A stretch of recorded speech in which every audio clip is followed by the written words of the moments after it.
अरे वाह, बहू तो एकदम चांद का टुकड़ा है, जो देखे दिल आ जाए। हाँ माँ, तुम कितनी सुंदर भाभी ढूंढ के लाई हो, ऐसा लगता है बैठ के बस देखता रहूं भाभी को। रिया आज ही ससुराल शादी करके आई थी और आते ही अपने ससुर और देवर के मुंह से इस तरह की तारीफ सुनकर उसको कुछ अजीब सा महसूस हुआ।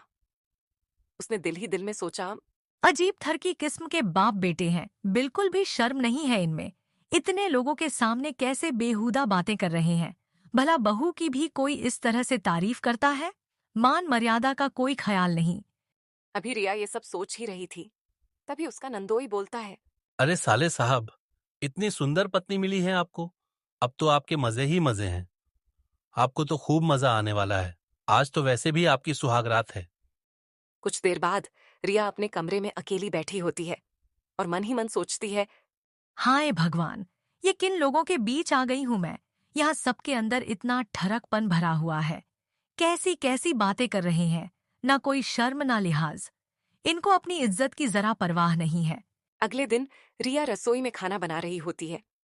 तभी उसका ससुर किचन में आता है, हाथ में फूलों का गजरा लिए।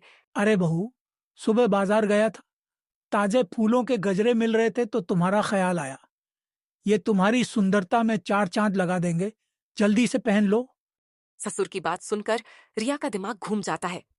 उसे कुछ समझ में नहीं आता, इसीलिए वो जल्दी से कहती है, पिताजी, मुझे फूलों से एलर्जी है, मैं ये नहीं लगा सकती। आप माँ जी को दे दीजिए। तभी रिया की सास वहां आ जाती है और कहती है, अरे, क्या प्यार भरी बातें चल रही हैं तुम दोनों में।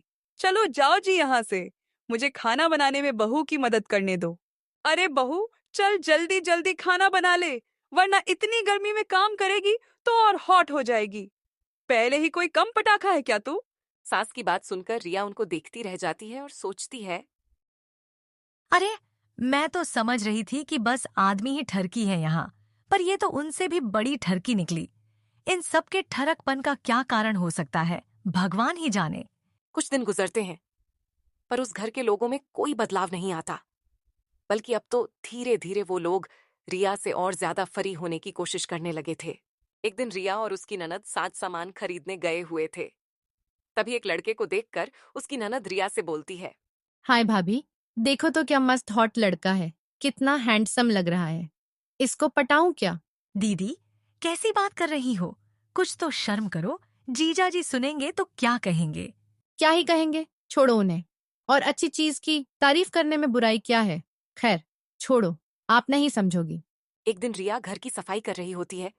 तभी उसका नंदोई उसे पीछे से आकर पकड़ लेता है और बोलता है, अरे, आप जैसी कमसिन कली को ये सब काम करना शोभा नहीं देता। बहुत थक गई होंगी ना, कहो तो मैं मसाज कर दूं। रिया घबरा के खुद को छुड़ाती है और भाग के कमरे में आ जाती है। तभी पीछे से उसका पति भी अंदर आता है। वो अपने पति से बोलती है, सुनिए जी, ये घर में सब इतना अजीब व्यवहार क्यों करते हैं? आज तो नंदोई जी ने हद ही पार कर दी। आप उनको कुछ बोलते क्यों नहीं हैं? अरे जाने मन, तुम कहाँ इन सब बातों में लगी हो। खुल के एंजॉय करो। और हाँ, वो इस घर के दामाद हैं, उनका जरा खास ख्याल रखना। अपने पति की बात सुनकर तो रिया जैसे सनही रह जाती है। उसे गौरव से ऐसी उम्मीद नहीं थी, ये भी ठरकी निकला। अगले दिन सुबह सुबह गांव से गौरव की बुआ जी आती हैं कुछ दिन उन सबके साथ रहने। रिया उनको चाय नाश्ता करवाती है। अरे बहू, तेरे हाथों में तो बड़ा स्वाद है, भगवान तेरा भला करे। एक दिन रिया रात के भोजन की तैयारी कर रही थी। तभी अचानक उसका देवर किचन में आता है और बोलता है, वाह भाभी, आज तो आप बड़ी सेक्सी लग रही हैं। ये साड़ी आप पर बहुत झंच रही है। इतना कहकर वो रिया की ओर बढ़ने की कोशिश करता है। तभी रिया हाथ में पकड़े चम्मच से उस पर हमला कर देती है। अरे भाभी, ये क्या कर रही हो? छोड़ो मुझे, मैं तो बस आपकी तारीफ कर रहा था। इसमें इतना बुरा मानने की क्या बात है? अभी सारी तारीफ निकालती हूँ, रुक जा। बहुत दिमाग खराब हो रखा है ना तुम लोगों का। जिसे देखो उसे आशिकी का भूत चढ़ा हुआ है। ठहर जा, आज तेरे सारे भूत उतार दूंगी। तभी बुआ जी वहां आ जाती हैं और शामू को वहां से भगा देती हैं और रिया वहीं फर्श पर बैठकर रोने लगती है। हाय, कहाँ किस्मत फूट गई मेरी। किन लोगों में शादी करवा दी मेरी। यहाँ तो सब एक से बढ़कर एक ठरकी है। जिसे देखो वो आशिकी में लगा रहता है। सबका चरित्र ढीला है। किसी को भी घर की बहू से ढंग से बात करना नहीं आता। अरे बहू, रो मत। इसमें तेरी कोई गलती नहीं है। ये सब तो उस औरत का श्राप है जो जाने कब जाकर खत्म होगा। कौन से श्राप की बात कर रही हैं आप बुआ जी? मुझे पूरी बात बताइए। कई वर्षों पहले हमारे पुरखों में से किसी पुरुष ने एक महिला के साथ बहुत गलत किया था, जिसके कारण उस महिला ने अपनी जान ले ली थी और हमारे पूरे परिवार को श्राप दिया था कि जो भी इस खानदान में पैदा होगा या शादी करके आएगा वो सब ठरकी हो जाएंगे। उनको अपनी इज्जत और मर्यादा का कोई ख्याल नहीं रहेगा। अभी तो तू नई है, कुछ समय में धीरे धीरे ये ठरकपन तेरे अंदर भी आ जाएगा। नहीं नहीं, मैं ठरकी नहीं बनना चाहती बुआ जी। इसका कोई तो उपाय होगा जिससे ये श्राप तोड़ा जा सके। आपको कुछ तो पता होगा। कहते हैं दूर के जंगलों में एक तपस्वी बाबा है जिनके पास ये श्राप तोड़ने का उपाय है, पर उनको ढूंढ पाना बहुत मुश्किल है।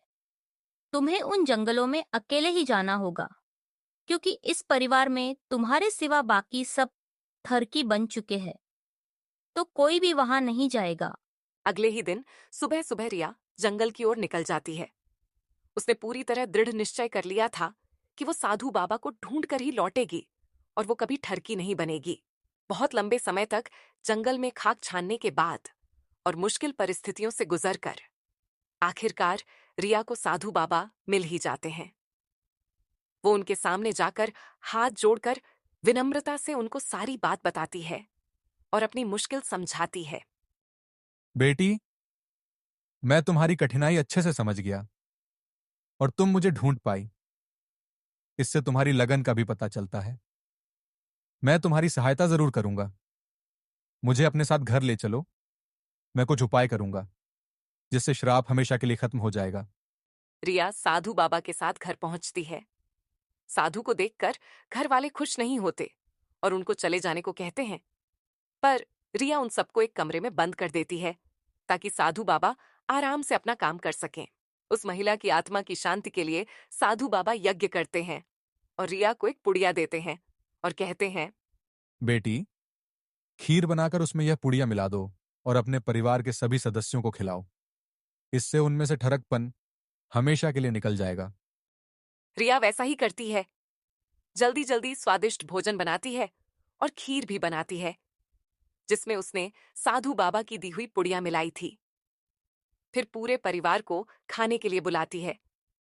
जैसे ही सब खाना खाकर खीर खाते हैं, मानो सब एकदम से किसी नींद से जाग गए हों। उन्हें खुद भी एक नएपन का एहसास होता है। अरे बहू, कुछ हुआ था क्या?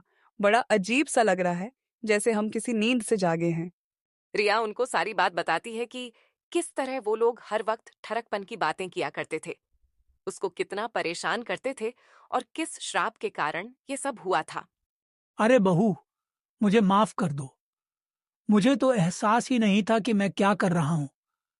मेरी वजह से तुम्हें कितनी परेशानी हुई होगी। मुझे बहुत शर्मिंदगी है। हाँ भाभी, मुझे भी माफ कर दो। मुझे तो सोचकर भी शर्म आ रही है। पूरा परिवार बार बार रिया से माफी मांगता है और उसकी बहादुरी की तारीफ भी करता है।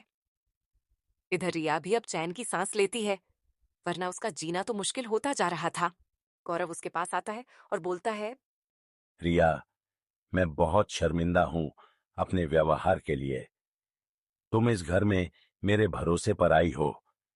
तुम्हें सुरक्षा देना और तुम्हारी रक्षा करना मेरा कर्तव्य है, पर मैं ही तुम्हें इन सब से नहीं बचा पाया। नहीं जी, आप कैसी बात कर रहे हैं?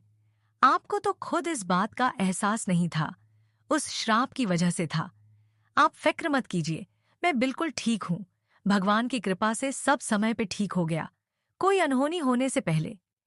अब सब ठीक हो चुका था और हर कोई रिया को एक बहू की तरह सम्मान देने लगा था।